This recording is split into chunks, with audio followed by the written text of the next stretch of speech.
Okay quite everyone, ये 2 marks का सबसे इंपॉर्टेंट टॉपिक है चैप्टर 2 का। लास्ट डेरिवेशन हमने करी थी electrostatic potential energy of a system of 2 charges in uniform electric field. ठीक है, वहाँ आज हम करने वाले हैं potential energy of system of 2 charges in external electric field. अगर हम 2 चार्जेस को एक्सटर्नल इलेक्ट्रिक फील्ड में रख देते हैं तो उनकी पोटेंशियल एनर्जी कैसे निकालेंगे। स्टॉप राइटिंग, पहले समझो। लास्ट टाइम अगर तुम्हें डेरिवेशन याद हो, स्टोरी के फॉर्म में बताई थी कि मान लेते हैं पहले यूनिवर्स में कोई भी नहीं है और सबसे पहले एक पार्टिकल आया। बताया था ना कि मान लो कन्हैया सबसे पहले आया, तो जब कन्हैया से पहले यूनिवर्स पूरा का पूरा खाली था तो कन्हैया को यहाँ लाने में वर्क डन कितना माना जाएगा? बोलो कितना माना जाएगा? 0, क्योंकि वर्क डन हमेशा किसी इलेक्ट्रिक फील्ड के अगेंस्ट किया जाता है। बट जब वहां पे पहले से फील्ड प्रेजेंट है ही नहीं तो उसका मतलब है वर्क डन 0 होगा। आज ऐसा नहीं है। आज हम कर रहे हैं कि एक्सटर्नल इलेक्ट्रिक फील्ड, यानी कि कन्हैया नहीं है, यहाँ पे कुछ भी नहीं दिख रहा है बट फिर भी यहाँ पे भगवान पहले से ही है। इलेक्ट्रिक फील्ड पहले से ही है। अगर इलेक्ट्रिक फील्ड पहले से ही है और उसमें हम पहले चार्ज को लेकर आए, क्या आज भी वर्क डन 0 होगा? बोलो, अगर वहां पर पहले से इलेक्ट्रिक फील्ड मौजूद है तब तो वर्क डन 0 नहीं हो सकता ना। बस यही हमारा टॉपिक है आज। तो अगर आपको निकालना पड़े work done to bring charge Q1 from infinity to position R1 in external field, बताओ वर्क का फॉर्मूला क्या होता है? What is the most basic formula of V? Class 10th, V is equal to W upon Q. Very good. So V is equal to W upon Q. तो R and W is equal to V into Q या फिर QV।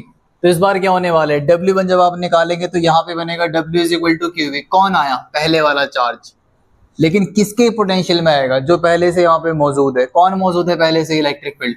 तो उसका potential किससे दिखाएंगे? V, और position vector जहां पर वो आएगा उसका नाम देंगे R1। थोड़ा सिंप्लीफाई करने के लिए, कॉम्प्लिकेट नहीं किया। ठीक है, अब मान लो जो कन्हैया तो आ गया, कन्हैया ऑलरेडी फील्ड के अगेंस्ट आया, अब दूसरा आया। दूसरे पर बताओ किस किस का फर्क पड़ेगा। नाउ वर्क डन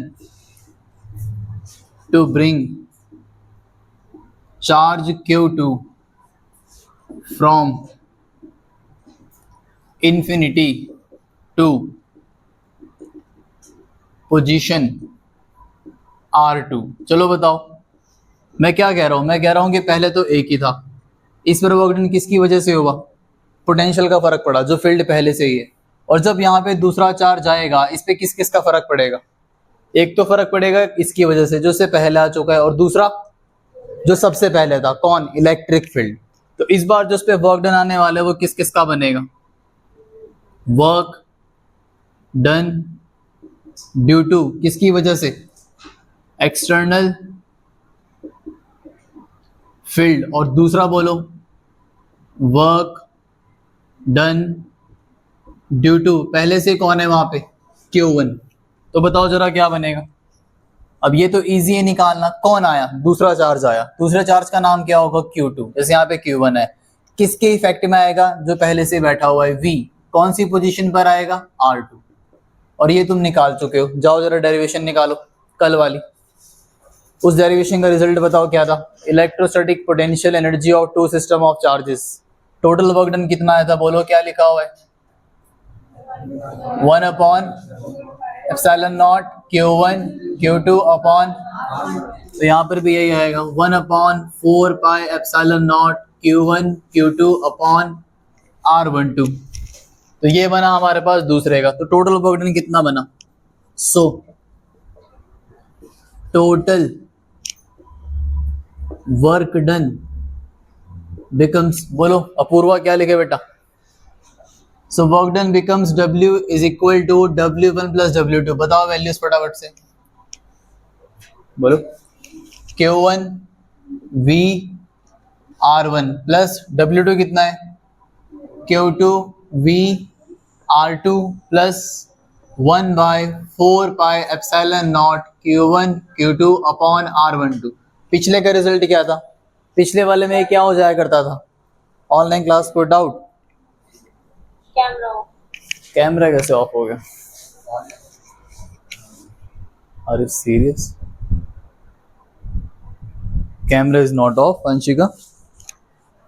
बाकी बताओ भाई, Ansh Chaudhary and Akriti please confirm camera is off for you as well.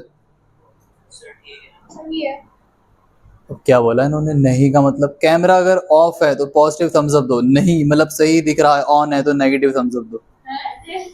अरे क्या फर्क पड़ता है, यही तो प्रॉब्लम है, साइन कन्वेंशन के पीछे भागते हैं लोग.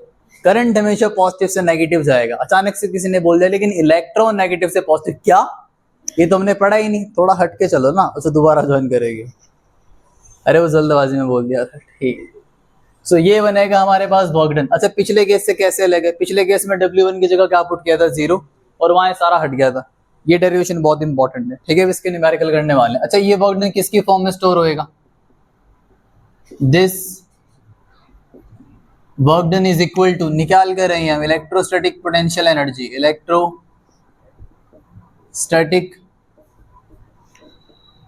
पोटेंशियल एनर्जी तो किससे दिखाएंगे? U से. U is equal to Q1 V R1 plus Q2 V R2 plus 1/4 pi epsilon naught Q1 Q2 upon R12. So this is the expression. लिखो.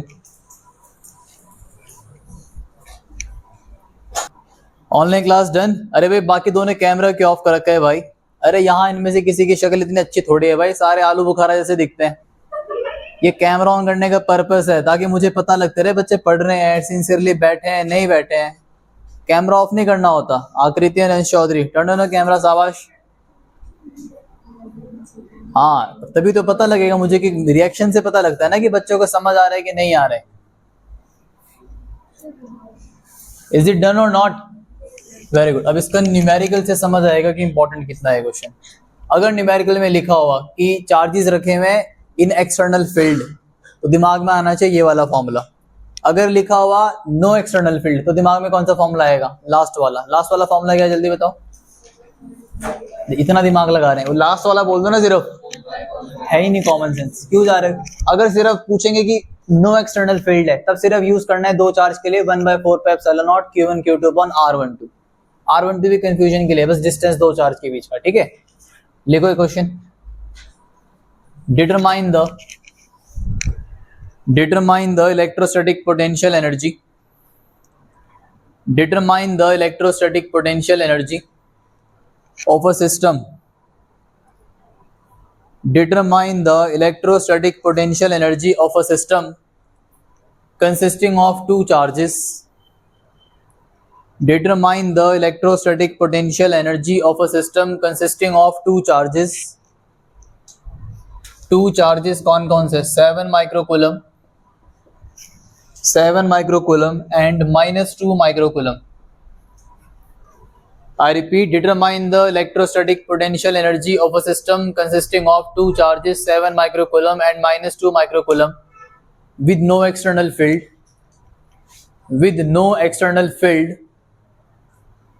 Placed at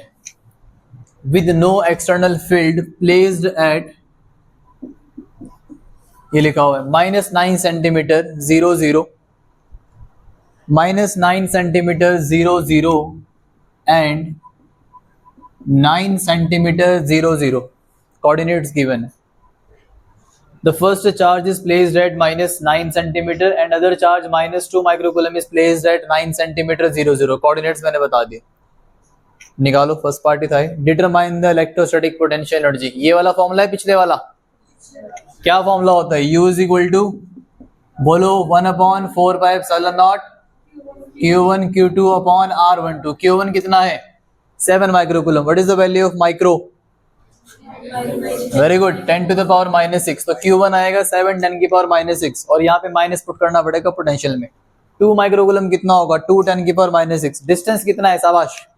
अगर एक चार्ज रखा हुआ है -9 सेंटीमीटर पे, अरे इसको पढ़ना आता है ना, इसका मतलब है x axis y axis z, ना y पर है ना z पर है, तो कहां पर होगा? -x एक्सिस पे. तो इंटीजर की लाइन पढ़ी नर्सरी क्लास में. सेंटर में 0 होता है. ये रखा हुआ है -9 पे और ये रखा हुआ है +9 पे. -9 से +9 का डिस्टेंस कितना हुआ? 18 सेंटीमीटर. करो फटाफट, लेके मीटर में कन्वर्ट कर लेना. तो सारी वैल्यूज पुट करके आंसर बताओ क्या आ रहा है। मैक्सिमम टर्म्स कैंसिल हो जाएगी। डू इट ऑनलाइन क्लास, बोलो। 7 10 की पावर -5 इज रॉन्ग आंसर। दोबारा करो। नहीं, -7 नहीं, माइनस नहीं, 0.7 -0.7 is right answer. Well done. अब इतना मैथ नहीं होता भैया, क्या करें तुम लोगों का भैया। इसका फॉर्मूला, इसका क्या एक्सप्रेशन होता है बोलो। 9 10 की पावर 9, Q1 कितना है 7 10 की पावर -6, Q2 कितना था -2, माइनस आगे लगा लो, 2 इंटू 10 की पावर -6 अपॉन में क्या है, क्या था 18, 18 10 की पावर -2। देखो इससे, जिससे नहीं बता ध्यान दो। 2 9 18, 9 से 9 कैंसिल है ना, -6 और -6 -12, -12 और प्लस के 9 -3, हाँ है ना। तो ये बना हमारे पास 7 इंटू 10 की पावर -3, ये माइनस का तो ऊपर आके प्लस का हो जाएगा, तो -7 10 की पावर -1 यानी कि -7/10 यानी कि -0.7 जूल। और किसका है थर्व के अलावा? 1 2 3 4 5 6 7 8 9, 9 बच्चे। बाकी क्या कर रहे हैं भाई? ऑनलाइन क्लास में आया किसी का? नहीं, पोटेंशियल में और इस चैप्टर 2 में उससे मतलब नहीं, चैप्टर 2 में साइन पुट करना पड़ेगा। Is it done?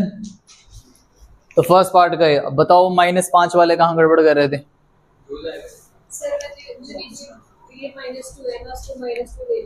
ठीक है, तो हाँ ठीक है। और अच्छा, तो तुमने वो जोड़ -3 और -2 -5 आ गया। और कोई? तुम्हारा -3 कैसे आ रहा था? तुमने सेंटीमीटर को मीटर में कन्वर्ट, वेरी गुड, ठीक है। और कोई? बाकी सबका हो गया था। मानवी आया आंसर बेटा?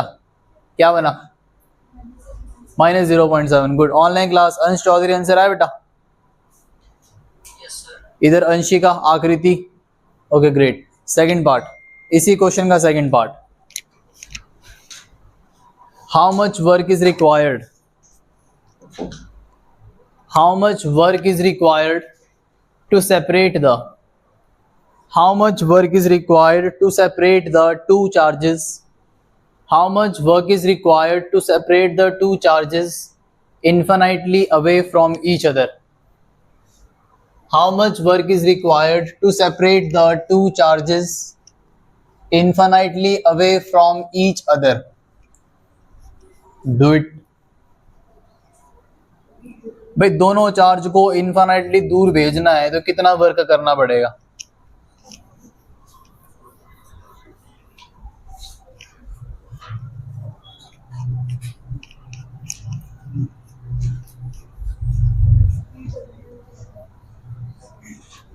ये क्वाइट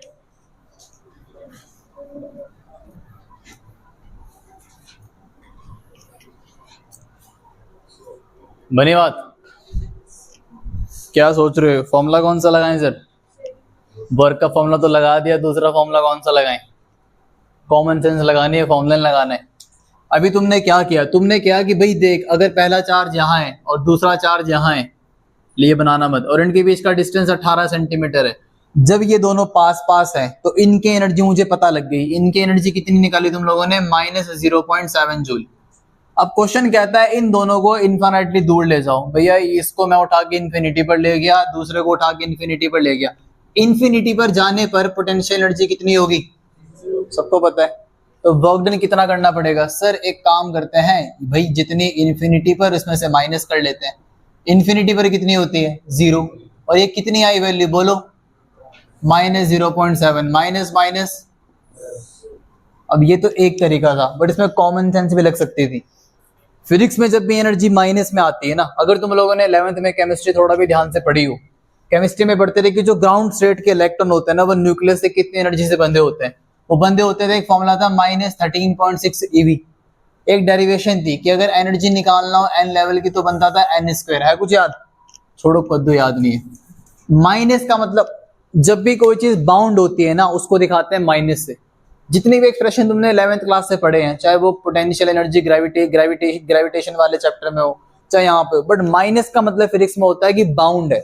अगर इलेक्ट्रॉन न्यूक्लियस के साथ बाउंड है तो माइनस से, अब मुझे बताओ, कोई इलेक्ट्रॉन न्यूक्लियस के साथ माइनस के 100 जूल से बाउंड है, कम से कम एनर्जी कितनी चाहिए उसको निकालने के लिए? कॉमन सेंस बोलो। अरे भाई, अगर ये दोनों के दोनों माइनस 100 जूल से बंधे हुए हैं, अलग करने के लिए कम से कम 100 तो चाहिए ना माइनस में, और इसका अपोजिट हो जाएगा। तो तुम कॉमन सेंस लगा सकते थे कि अगर वो दोनों बंधे हुए हैं माइनस 0.7 जूल से, तो उनको अलग करने के लिए कितनी चाहिए?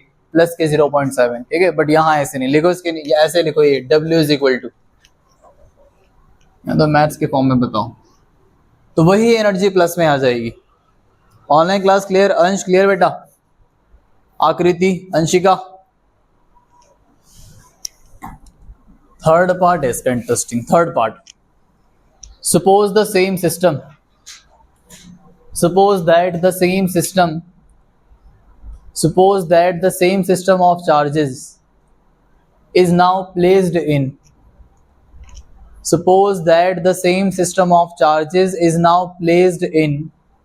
an external field. Suppose that the same system of charges is now placed in an external field, electric field given है,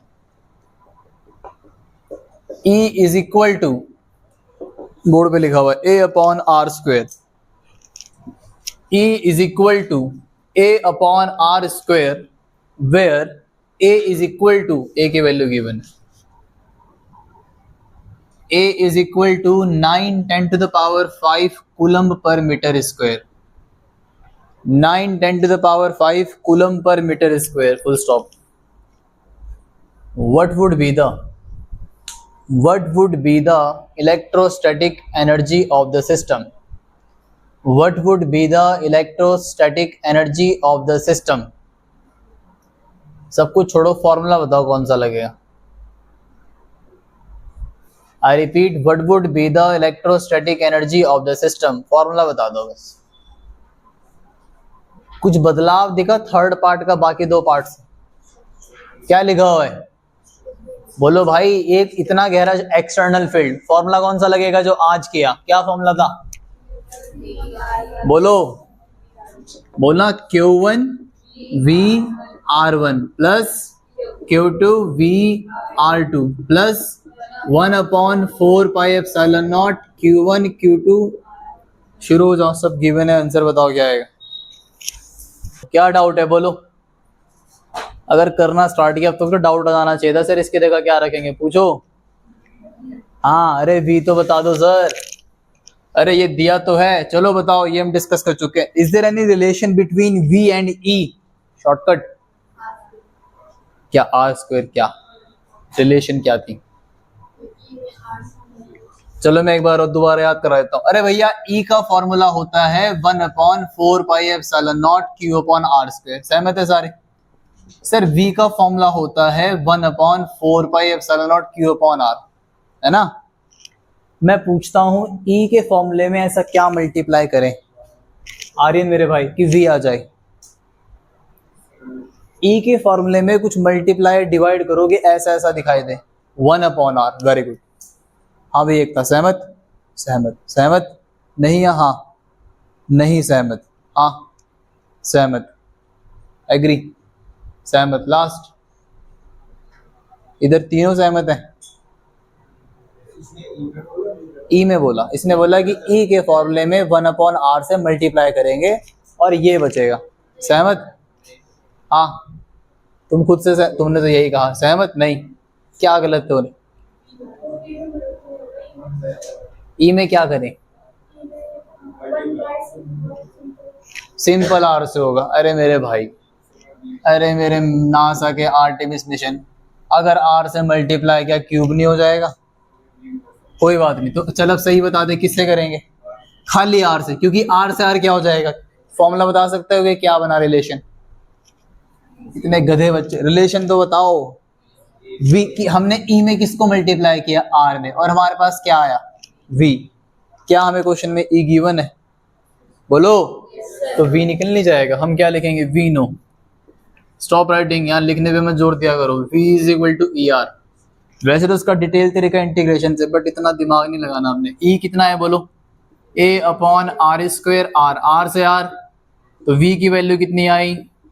A अपॉन आर। तो फॉर्मूले में क्या चेंज आएगा? स्टॉप राइटिंग, मैं फॉर्मूला बता देता हूँ, करना तुमने खुद ही है, ऐसे ही नहीं आते बेटा, 12th क्लास है। तो बोलो ये आएगा Q1, V1 बोलो कितना आया A, और इस बार क्योंकि यहाँ पे पहला पोजीशन आएगा R1, अगला बोलो प्लस Q2, V की जगह पर क्या आएगा A, और अपॉन में क्या रखेंगे सेकंड कोऑर्डिनेट, फिर प्लस ये कितना है तो सेम है ना 1/4 pi epsilon naught Q1 Q2 upon, क्या तुम ये निकाल चुके हो?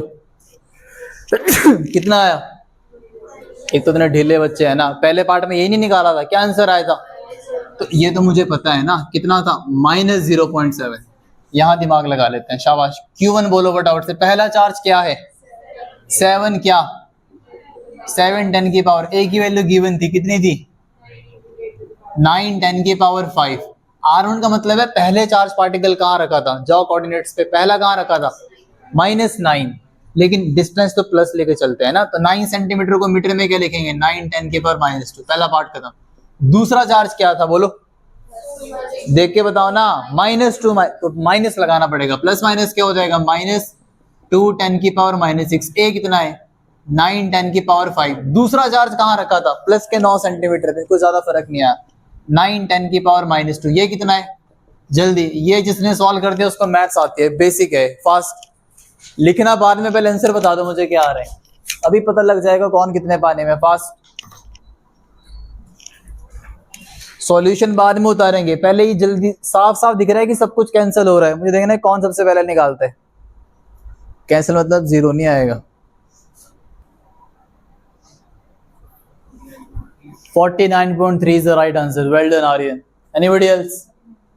49.3, 3 बच्चों का 49.3, वेरी गुड, बड़ा बेसिक था भाई, 9 से 9 सर कट गया, -2 से ये गया तो कितना बना -4, ये भैया बन गया 5 में से 4 गए 10, तो ये बना 70, यहाँ पर भी 9 से 9 कट गया, ये बचा -4, तो ये बना सर 20, और यहाँ था ये 70 में से 20 गया तो 50, अब 50 में से अगर 0.7 को माइनस करते हैं तो 49.3 जूल आंसर आता है। अब लिखो साफ साफ, कितने potential energy of dipole, quite everybody, potential energy of dipole in an external electric field, potential energy of dipole in an external electric field। Last chapter में अगर आपको याद हो कि हमने एक डेरिवेशन निकाली थी कि torque on an electric dipole placed in uniform electric field, उसका रिजल्ट बता सकता है कोई, क्या था पोटेंशियल एनर्जी ऑफ डाइपोल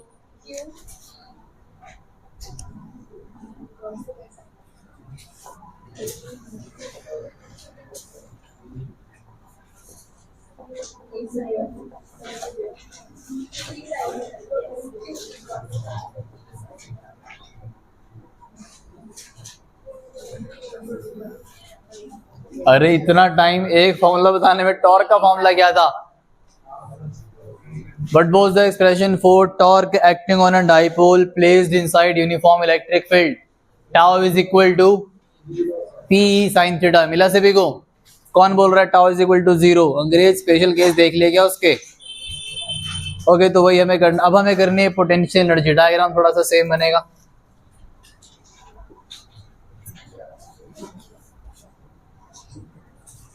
ये कौन लगातार बोल रहे हैं, किसको दिक्कत है आज, व्हाइट।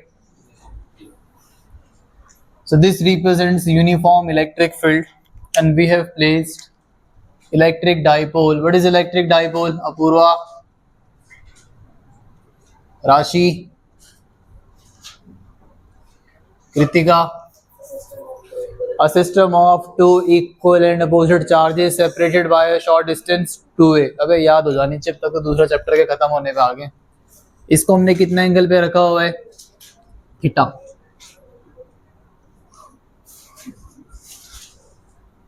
ऐसा कुछ था, एक फोर्स यहाँ पे लग रहा था, that force is given by F is equal to QE, another force is acting on minus Q given by F is equal to QE, but direction of both the forces are opposite to each other and distance between minus Q and plus Q is given by 2a, ठीक है, इसका नामकरण करो, तो भैया हम इसका नाम रख देते हैं A, B और C, बनाओ जरा डायग्राम फटाफट से, बिल्कुल सेम बनाया, कोई फर्क डाइपोल मोमेंट की डायरेक्शन दिखा लेते हैं यार, ये माइनस क्यू से प्लस क्यू की तरफ को ये होता है डाइपोल मोमेंट। बताओ एक्सप्रेशन क्या था। तो जितनी थ्योरी में लास्ट चैप्टर से पढ़ी है वो तो दोबारा लिखेंगे नहीं, हम लिखेंगे we know that net force is 0 on dipole and torque acting on dipole is given by, बोलो बेटा क्या एक्सप्रेशन था, tau is equal to P E, बोलो साइन थीटा। इस टॉर्क का काम है क्या? अरे ये टॉर्क इसको घुमा घुमा के कब तक घुमाता रहेगा, जब तक वो पैरेलल ना आ जाए। ठीक है, ये नाव है और ये नदी का फ्लो चलता जा रहा है, तो ये लग रहा है टॉर्क, इसने इसको रोटेट किया कि भैया जहाँ पे नदी जा रही है इस डायरेक्शन में घूम जा। अब हमारा काम है कि हम घूमने नहीं देंगे, हम इस पे अपोजिट डायरेक्शन में क्या लगाएंगे, काउंटर टॉर्क। अब जो हमारा टॉर्क लगेगा, जो हमारा फोर्स लगेगा, जो हम वर्क डन करेंगे, हमारे द्वारा किया गया वर्क डन किसकी फॉर्म में स्टोर होता है, पोटेंशियल। ये फिक्स है भैया, पोटेंशियल एनर्जी का मतलब क्या होता है कि वहां पे कुछ ना कुछ क्या हो रखा होगा, वर्क डन। इतनी सी बात है, कहानी बनाते हैं। We know that net force is 0 on dipole and torque acting on the dipole is given by this. तो लिख लेते हैं which tends to align the dipole in parallel to electric field। इसमें इनकी कमी आ रही हुई धीरे धीरे, ठीक है। अब क्या लिखेंगे, suppose we have applied a counter मतलब अपोजिट डायरेक्शन में, counter torque to it and dipole rotates from θ1 to θ2। ठीक है, the work done due to this torque will store in the form of potential energy of